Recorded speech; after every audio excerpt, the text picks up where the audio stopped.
بسم اللہ الرحمن الرحیم۔ السلام علیکم ورحمۃ اللہ وبرکاتہ۔ ناظرین کرام، ہمارے گروپ کے ایک پیارے بھائی ممبر ارشد محمود صاحب بھی ہمارے ساتھ موجود ہیں۔ ان سے جانتے ہیں کہ آپ نے حرمین طیبین کا سفر کیا حاجی محمد مظہر یاسین صاحب کے ساتھ، آپ کو کیسا لگا؟ ارشد بھائی السلام علیکم ورحمۃ اللہ۔ وعلیکم السلام ورحمۃ اللہ کیا حال ہے بھائی، ٹھیک وبرکاتہ۔ ہے؟ جنت المقام دوزخ الحرام، الحمدللہ جی، اللہ کا بڑا کرم ہے۔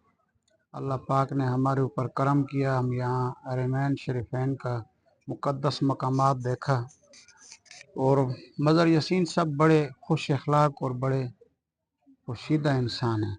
ان کے ساتھ سفر میں بڑا مزہ آیا ہمیں۔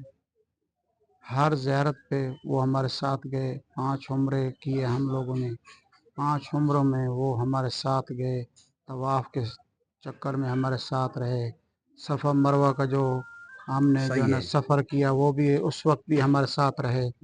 ماشاءاللہ ہمیں کسی چیز کی بھی پریشانی نہیں ہوئی، ذرا سی بھی۔ ہوٹل کے بارے میں ہوٹل بڑے اچھے اور نزدیک ترین ہوٹل۔ مکہ مکرمہ میں جو ہمارا ہوٹل تھا وہ تقریباً 5 سے 6 منٹ کا سفر تھا حرمین کا، ہوٹل سے حرمین تک 5-6 منٹ کا سفر تھا، اور مدینہ منورہ میں 7 سے 8 منٹ بس۔ مسجد نبوی تک ہوٹل سے آپ 7 یہ سے کہنا 8۔ چاہتے ہیں کہ جس طرح پاکستان سے ہمارے ساتھ مظہر یاسین صاحب نے جو بات ہمارے ساتھ کی تھی، اس پہ پورے اترے ہیں انشاءاللہ جی، پورے اترے ہیں۔ جو اس نے ہمارے ساتھ کال کیا تھا کہ میں نے یہ کرنا ہے، یہ کروانا ہے، اس پہ وہ پورے اترے ہیں، ذرا سی بھی اس کی کوتاہی اس میں نہیں ہوئی۔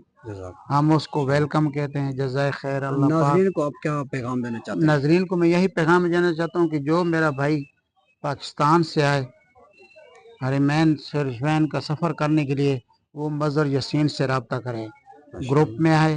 گروپ میں مزہ بھی آتا ہے، زیارتیں بھی ہوتی ہیں، سارا کچھ پرسکون ماحول ہوتا ہے، اور ہوٹلیں بھی اچھی ملتی ہیں، نزدیک ہوتی ہیں، کوئی پریشانی والی بات نہیں۔ ہمیں جس چیز کا پتہ نہیں تھا وہ اس نے ہر چیز ہمیں بتائی، اگر ہم اس کو سیکھیں یا نہ سیکھیں وہ ہماری اپنی غلطی، لیکن اس نے ادھر کھڑے ہو کے بتایا کہ یہ یہاں یہ چیز ہے اور یہ اس چیز کا یہ مقصد ہے۔ جی ماشاءاللہ ہم نے بہت کچھ سیکھا ہے، الحمدللہ۔ ہم اس کے لیے دعا کرتے رہیں گے، اللہ پاک اس کو لمبی زندگی عطا فرمائے، اور یہ چکر ان کا لگتا رہے، اور اللہ پاک ہمارے لیے بھی آسانیاں کرے تاکہ ہم بار بار یہ مکہ مکرمہ اور مدینہ منورہ کی حاضری لگائیں۔ والسلام ورحمۃ اللہ۔ جزاک اللہ، اللہ آپ کو جزائے خیر عطا فرمائے۔ آمین، بہت ثم شکریہ، خوش رہو۔